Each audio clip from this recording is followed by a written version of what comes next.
நீங்கள் அநேக நல்ல செயல்களை, பக்தியான கிரியைகளை தேவனுடைய உதவியோடு செய்திருக்கலாம். ஆனால் ஏதோ ஒரு காரியத்தில் தேவனிடத்தில் காத்திராமல் சுய ஞானத்தினால் தவறான ஒரு காரியத்தை செய்துவிட்டீர்கள் என்று வைத்துக்கொள்வோம். இப்படிப்பட்ட ஒரு செயல் மற்ற ஞானத்தையும் கனத்தையும் மிகவும் பாதிக்கிறதாகிவிடும்.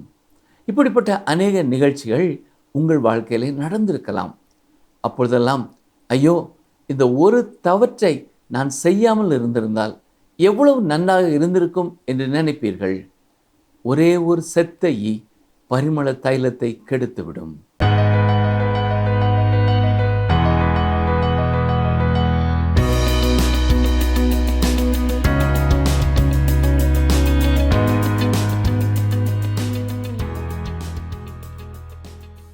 பிரியமானவர்களே, இன்றைய நிகழ்ச்சியின் மூலம் உங்களை சந்திப்பதில் மிகுந்த மகிழ்ச்சி அடைகிறோம். கடந்த நிகழ்ச்சியில் பிரசங்கி பார்த்த 3 மனித தத்துவங்களை குறித்து தியானித்தோம். முதலாவதாக சுயநீதி அதனை கடைசி வரையும் செய் என்பதனை பார்த்தோம். இரண்டாவதாக தத்துவமாக அதிர்ஷ்டம் நிறைந்தவர்களாக இருந்தால் நம்முடைய வாழ்வு நலமாக அமையும் என்னும் தத்துவம். இந்த தத்துவத்தில் அதிர்ஷ்டம்தான் நம் வாழ்வை நிர்ணயம் செய்யும் என்று சிலர் கூறுகிறார்கள் என்பதை குறித்து தியானித்தோம். மூன்றாவதாக எக்ஸிஸ்டென்சியலிச மற்றொரு கொள்கையான உயிரோடு மட்டும் இரு என்னும் கொள்கையை பற்றி தியானித்தோம். இன்றும் நம் வாழ்வில் சிறு தவறால் ஏற்படும் தாக்கங்கள், தவறுக்காக இணங்கிய மூடனின் செயல் மற்றும் மூடனின் மிகுதியான பேச்சை குறித்தும் காணப்போகிறோம். இதை பிரசங்கி 10ஆம் அதிகாரம் 1ஆம் வசனம் முதல் 11ஆம் வசனம் வரை தியானிக்கப் போகிறோம். வாருங்கள் தியானத்தில் கைகோர்க்கலாம். பிரியமான வேதாராய்ச்சி நேயர்களே, இன்று நாம் பிரசங்கியின் புத்தகம் 10ஆம் அதிகாரம் 1ஆம் வசனம் முதல் சிந்திப்போம். வாசிக்கிறேன். பிரசங்கி 10:1. செத்த ஈக்கள் தைலக்காரனுடைய பரிமள தைலத்தை நாரி கெட்டு போக பண்ணும். ஞானத்திலும் கனத்திலும் பேர் பெற்றவனை சொற்ப மதீனமும் அப்படியே செய்யும். இந்த சத்தியத்தை நீங்கள் வாழ்நாள் முழுவதும் ஆங்காங்கே பல நிகழ்ச்சிகள் மூலம் சந்தித்து கொண்டே இருக்கிறீர்கள். இதற்குரிய விளக்கம் நம்முடைய வாழ்க்கையிலேயும் அநேக நிகழ்ச்சிகளிலே வெளிப்படுவதை பார்க்கலாம். நீங்கள் அநேக நல்ல செயல்களை, பக்தியான கிரியைகளை தேவனுடைய உதவியோடு செய்து கொண்டிருக்கலாம்.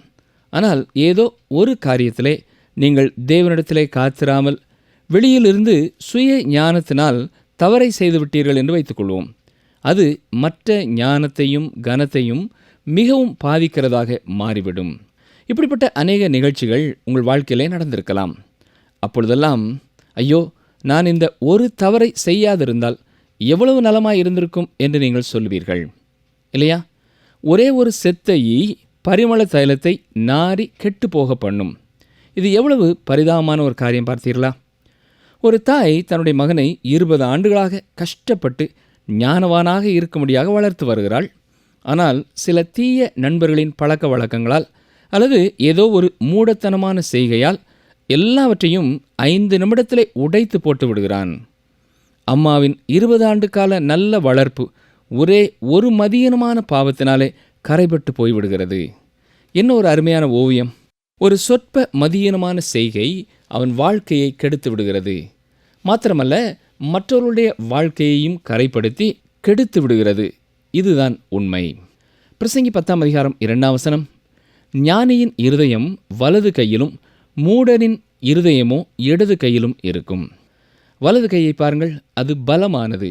மட்டுமல்ல, முக்கியமான கனமான காரியங்களை வலது கையை கொண்டே நாம் செய்கிறோம். இந்த வலது கையின் மீது ஞானியின் இருதயம் இருக்கிறதாம். அதாவது ஞானி எதை செய்தாலும் முழு இருதயத்தோடும் முழு பலத்தோடும் செய்கிறான். அவன் கவனமில்லாமல் செயல்பட மாட்டான். ஆனால் மூடரின் இருதயமோ அப்படி அல்ல. அவனுடைய இருதயம் இடது கையின் மீது இருக்கும். செயல்களை, பணிகளை அவன் பாதி இருதயத்தோடே செய்கிறவனாயிருப்பான். முழு கவனத்தையும் முழு பலத்தையும் அந்த காரியத்திலே அவன் பயன்படுத்துகிறதில்லை. பிரியமானவர்களே, நீங்கள் எதை செய்தாலும் முழு இருதயத்தோடு செய்யுங்கள். நீங்கள் தேவனுக்கென காரியங்களை எடுத்து செய்யும் பொழுது மகிழ்ச்சியோடும் மன நிறைவோடும் செய்யுங்கள். பக்தியுள்ள வாழ்க்கையை போராட்டமாக எண்ணாதிருங்கள். அதை பயனுள்ளதாக மாற்றுங்கள். எதை செய்தாலும் மனமகிழ்வோடும் முழு மனதோடும் செய்யுங்கள். பிரசங்கி 10:3 மூடன் வழியிலே நடக்கிற போதும் மதிகெட்டவனாயிருக்கிறான், தான் மூடன் என்று அவன் எல்லாருக்கும் சொல்லுகிறான். நான் ஒரு மூடன் என்று ஒரு விளம்பர பலகையிலே எழுதி ஒருவேளை தன் நெற்றியிலே கட்டி வைக்காமல் இருக்கலாம். இல்லாவிட்டால் வேறு யாரும் அவனை குறித்து மூடன் என்று சாட்சி பகராமல் இருக்கலாம். ஆனால் அவனே தன்னை பற்றி மூடன் என்று தன் வாயாலேயே சொல்வது எவ்வளவு பரிதாபமான ஒரு செயல் இல்லையா? ஆனால் உண்மை அதுதான். அவனுடைய பேச்சாலும் அவனுடைய செய்கையாலும் அவனே தன்னை மூடன் என்று வெளிப்படுத்தி கொண்டே இருக்கிறான். சில சமுதாய கூட்டங்களிலே அல்லது கலந்துரையாடல் நிகழ்ச்சிகளின் பொழுது சிலர் எழுந்து பேசும் பொழுது நாமே ஆச்சரியப்படும் அளவிற்கு அறிவுபூர்வமாக பேசுவார்கள். ஆனால் இன்னும் சிலர் எழுந்து பேச ஆரம்பித்த உடனேயே அவளுடைய வார்த்தைகளிலே மூடத்தனம் வழிந்து ஓடுகிறதை நாம் பார்க்க முடியும். அவன் எப்படிப்பட்டவன் என்பதை மற்றவர்களுக்கு அவனே விளக்கி சொல்லிவிடுகிறான். இருதயத்தின் நிறைவினாலே வாய் பேசும் என்பது எவ்வளவு உண்மை இல்லையா? நமது வார்த்தைகளை கொண்டே மற்றவர்கள் நம்மை எப்படி கணிப்பார்கள் என்பதை சற்றே எண்ணி பார்ப்போமா? பிரசங்கி 10:4 அதிபதியின் கோபம் உன்மேல் எழும்பினால் உன் ஸ்தானத்தை விட்டு விலகாதே, இணங்குதல் பெரிய குற்றங்களையும் அமர்த்தி போடும். சூரியனுக்கு கீழே வாழும் மனிதன் மற்றவர்களை சாந்தப்படுத்துவதற்காக இணங்கி போவதை இங்கே பார்க்கிறோம். அதாவது உன்னால் போராட முடியாவிட்டால் ஒத்துப்போய்விடு என்பது அவர்களுடைய கொள்கை. பிரசங்கி 10:5-6 நான் சூரியனுக்கு கீழே கண்ட ஒரு தீங்குண்டு, அது அதிபதியினிடத்தில் தோன்றும் தப்பிதமே. மூடர் மகா உயர்ந்த நிலையில் வைக்கப்படுகிறார்கள், சீமான்களோ தாழ்ந்த நிலையில் உட்கார்ந்திருக்கிறார்கள். இன்றைய நாட்களிலே நாம் காண்கிற பெரிய தீங்கும் இதுதான். பாவத்திற்கு இன்று முதலிடமும் மதிப்பும் கொடுக்கப்படுகிறது. பழங்காலத்திலே பாவம் செய்தவர்கள், தவறு செய்தவர்கள் சமுதாயத்திலே மதிக்கப்படாதிருந்தார்கள், கீழ் நிலைமையிலே வைக்கப்பட்டிருந்தார்கள். ஆனால் இன்றைய நாட்களிலே பாவமே முதலிடத்திலே வைக்கப்படுகிறது என்பது வேதனை தருகிற ஒரு காரியமாய் இருக்கிறது. சில நிமிடங்கள் தொலைக்காட்சி பெட்டியிலே ஒவ்வொரு நிகழ்ச்சியாக நீங்கள் பார்ப்பீர்கள் என்றால் இந்த உண்மையை நீங்களும் உணர முடியும். தொலைக்காட்சியிலே யாரை தான் பேட்டி காண்கிறார்கள்?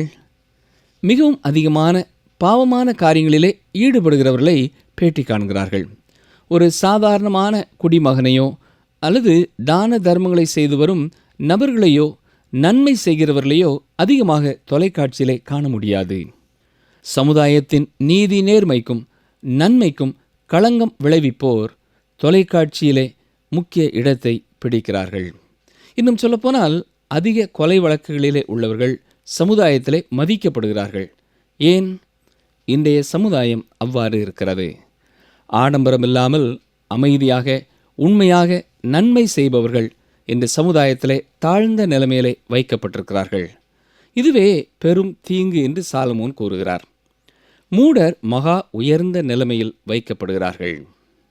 பிரசங்கி 10:7 வேலைக்காரர் குதிரைகள் மேல் ஏறி போகிறதையும் பிரபுக்கள் வேலைக்காரர் போல் தரையிலே நடக்கிறதையும் கண்டேன்.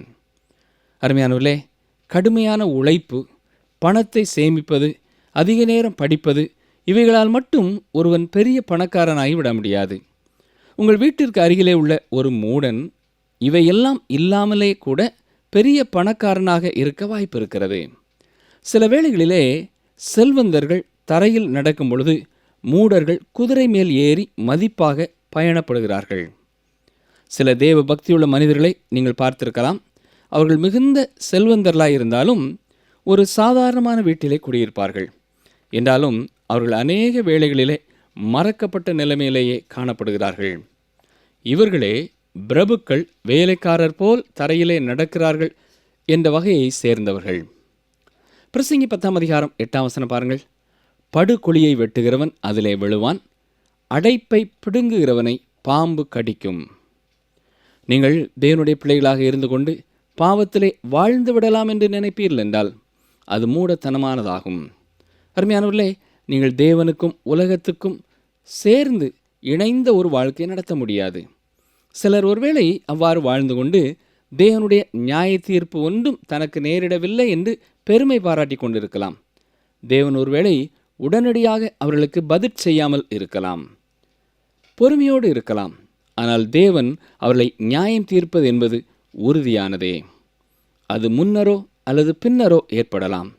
நாம் இப்படிப்பட்ட தவறான வாழ்க்கை வாழ்ந்த அநேக தேவ பிள்ளைகளையும் அவர்கள் முடிவையும் பார்த்திருக்கிறோம். அது எத்தனை பரிதாபமானது இல்லையா?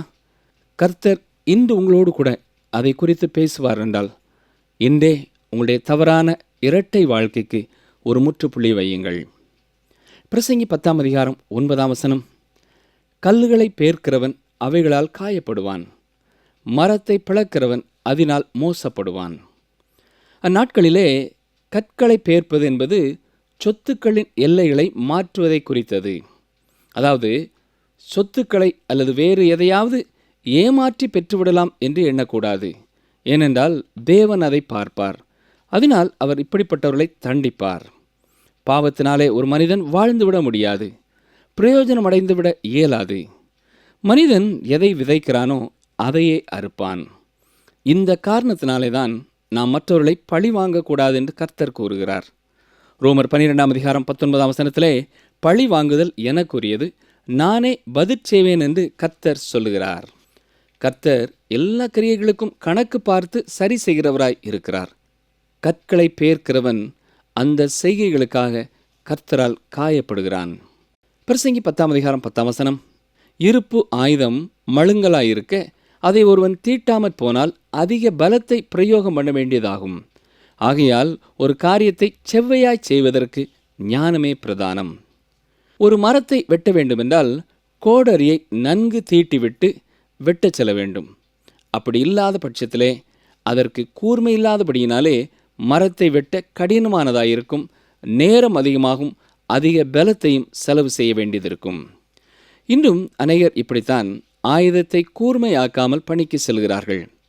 ஒரு வாலிபன் போதுகிற ஒருவரிடத்திலே வந்து, ஐயா, என்னை தேவன் தம்முடைய பணிக்காக அழைப்பதை உணர்ந்திருக்கிறேன், எனவே நான் இதற்காக ஒரு குறுகிய கால பயிற்சியை பெற விரும்புகிறேன் என்றான். உடனே போதுகிறவனிடத்திலே, வாலிபனே, அப்படி செய்யாதே, குறுகிய கால பயிற்சி உனக்கு காணாது. உன் இரும்பு ஆயுதத்தை கூர்மையாக்க வேண்டியது அவசியமானது. பட்டயத்தை நன்கு தீட்ட வேண்டும். நல்ல பயிற்சி இல்லாமல் தேவனுடைய பணிக்கு செல்லாதே. உன்னை தீட்டுவதற்கு நேரம் எடுத்து செயல்படு என்று பதில் உரைத்தார். ஆம் அருமையானோர்களே, இரும்பு அரிவாள் மழுங்கலாய் இருக்கும் பொழுது அதை எடுத்து சென்று அநேக அறுவடையை செய்துவிட முடியும் என்று நினைப்பது மூடத்தனமானது.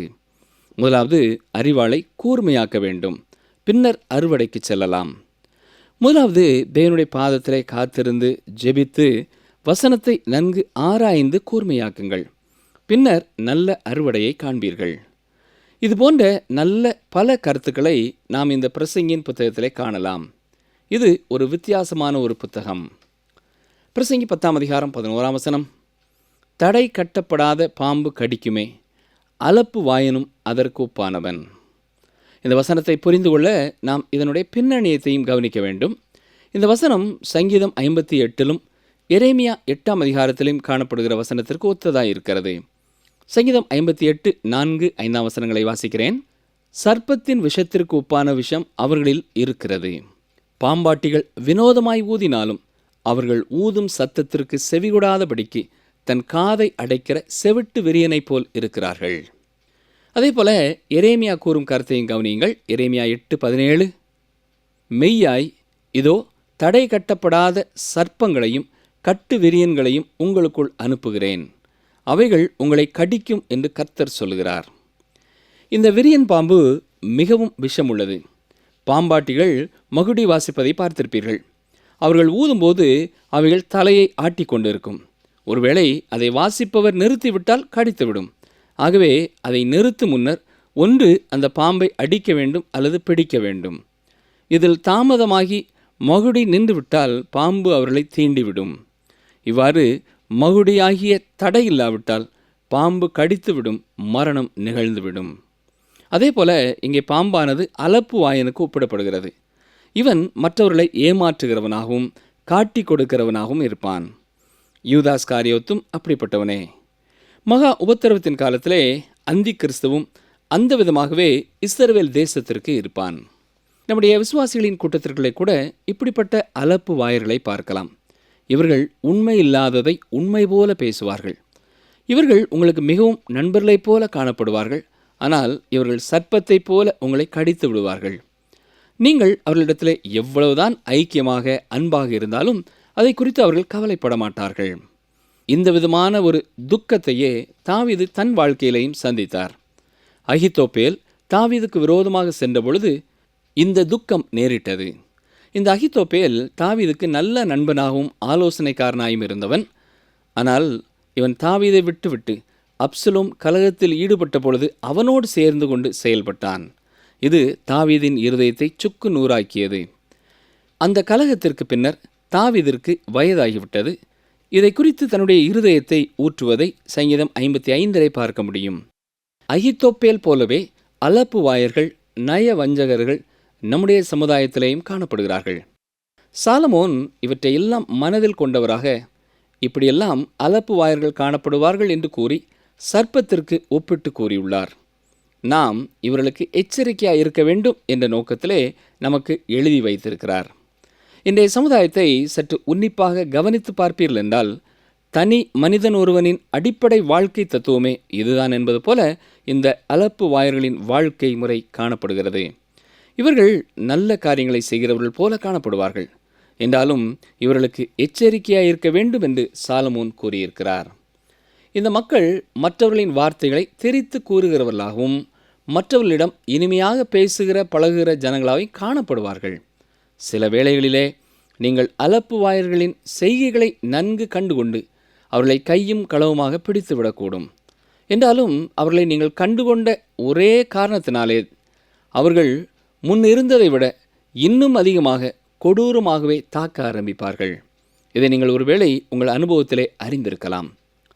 பிரசங்கி 10:12 ஞானியினுடைய வாய்மொழிகள் தயையுள்ளவைகள், மூடனுடைய உதடுகளோ அவனையே விழுங்கும். மூடனுடைய உதடுகளோ அவனையே விழுங்கும் மட்டுமல்ல, அவனை சுற்றி உள்ளவர்களையும் அது விழுங்கும். எனவேதான் நண்பர்களை தெரிந்தெடுப்பதிலே நாம் மிகவும் ஜாக்கிரதையாக இருக்க வேண்டும். சரியான நண்பர்களை நாம் தெரிந்தெடுத்து பழக வேண்டும். இல்லை என்றால் அது பல விதங்களிலே நமக்கு இடைஞ்சலாகி போய்விடும்.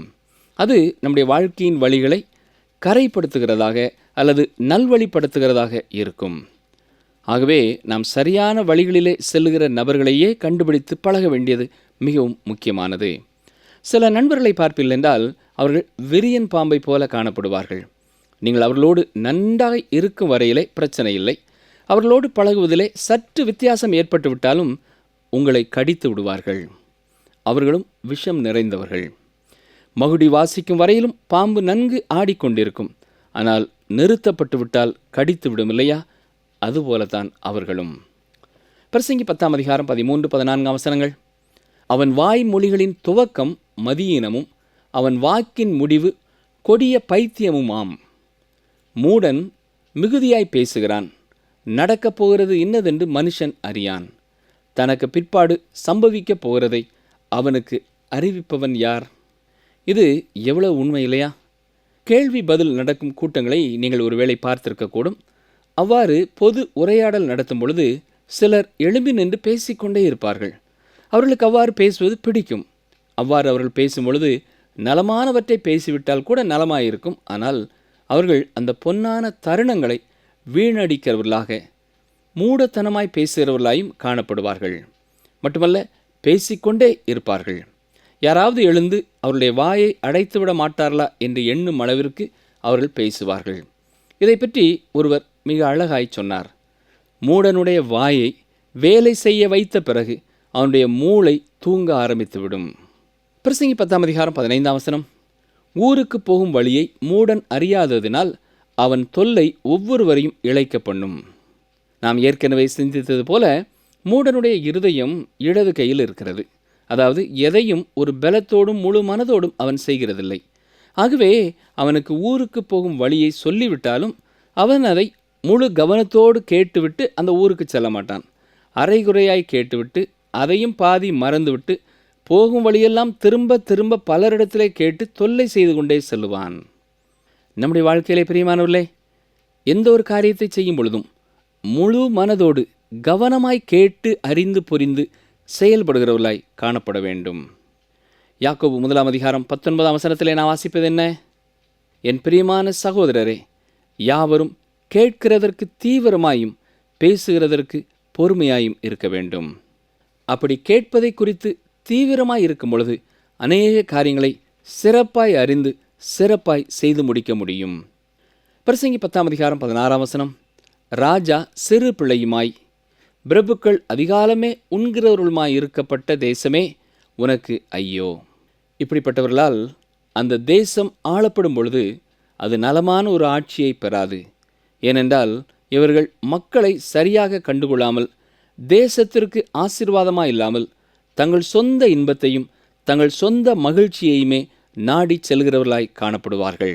நிகழ்ச்சியை கேட்டுக்கொண்டிருக்கிற எனக்கு அருமையான சகோதரனே, சகோதரியே, உங்களை ஆண்டவர் பொறுப்பான ஒரு இடத்திலே வைத்திருப்பார் என்று சொன்னால், நீங்கள் அந்த பணியை கருத்தோடு செய்கிறவர்களாக இருக்கிறீர்களா அல்லது கடமைக்காக செய்கிறவர்களாக இருக்கிறீர்களா? இதை சிந்தித்து பார்க்க வேண்டும். ஜெபம் செய்வோம். நேசிக்கிற அன்பின் ஆண்டவரே, இன்றைக்கும் நாங்கள் வாசித்த உம்முடைய வசனங்களுக்காக உமக்கு நன்றி செலுத்துகிறோம். சாலமோனின் ஞானத்தினாலே இன்றும் உலகத்திலே நடைமுறையிலே நாங்கள் பார்க்கிற அநேக காரியங்களை குறித்து சிந்தித்தோம். எங்களுடைய வாழ்க்கையிலே நாங்கள் மூடர்களைப் போல வாழாமல் ஞானம் உள்ளவர்களாக, அநேகருக்கு ஆசீர்வாதமானவர்களாக வாழ நீர் எங்களை காத்துக்குள்ள ஒப்புக் கொடுக்கிறோம். எங்களுடைய வாழ்க்கையின் எந்த பகுதியிலாவது மூடத்தனம் இருப்பதை நீர் பார்த்து கொண்டிருக்கிறீர் என்றால் அதை குறித்து உணர்ந்து கொள்ளும் உணர்வுள்ள இருதயத்தை எங்களுக்கு தாருமையா. நாங்கள் உம்முடைய விருப்பத்தின்படி அதை சரி செய்து ஞானமுள்ள பிள்ளைகளாக எப்பொழுதும் உம்முடைய சித்தத்தை செய்கிறவர்களாய் காணப்பட நீர் எங்களை காத்துக்கொள்ள ஒப்புக் கொடுக்கிறோம். இயேசுவின் நல்ல நாமத்தினாலே ஜெபிக்கிறோம் பிதாவே, ஆமேன். அன்பார்ந்த நேயர்களே, இன்றைய நிகழ்ச்சியிலும் நாம் வாழ்க்கைக்கான கற்றுக்கொண்ட சில தத்துவங்களை ஆய்வு செய்ய போகிறோம். முதலாவதாக நாம் கற்றுக்கொண்ட விஷயம், சத்துக்கள் தைலக்காரனுடைய பரிமள தைலத்தை நாரி கெட்டுப்போக பண்ணும். அதாவது நம்முடைய சிறிய தீமையும் நம் மொத்த வாழ்க்கையும் நாசமாக்கி போடும்.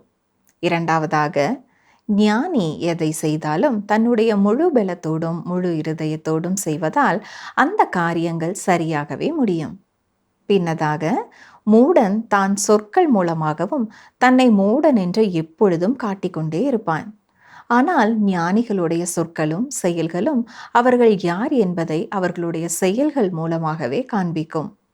பிள்ளைகளாகிய நாமும் ஞானிகளாக இருக்க வேண்டும். நான்காவதாக, அதிபதியின் கோபம் உன்மேல் எழும்பினால் உன் ஸ்தானத்தை விட்டு விலகாதே. இணங்குதல் பெரிய குற்றங்களையும் அமர்த்தி போடும் என்பதையும் பற்றியும் அறிந்து கொண்டோம். ஐந்தாவதாக, நடக்க போகிற விஷயங்களை பற்றி அறியாத ஒரு மூடன் தன்னுடைய வாழ்க்கையில் இஷ்டம் போல வாழ்கிறான். ஆனால் கிறிஸ்துவுக்குள் இருக்கும் ஒருவர் அப்படி இல்லாமல் ஒவ்வொரு நாளையும் கவனமாக வாழ்ந்து அதிகமாக பேசுவதை நிறுத்தி கொள்ள வேண்டும் என்ற விஷயத்தை கற்றுக்கொண்டோம்.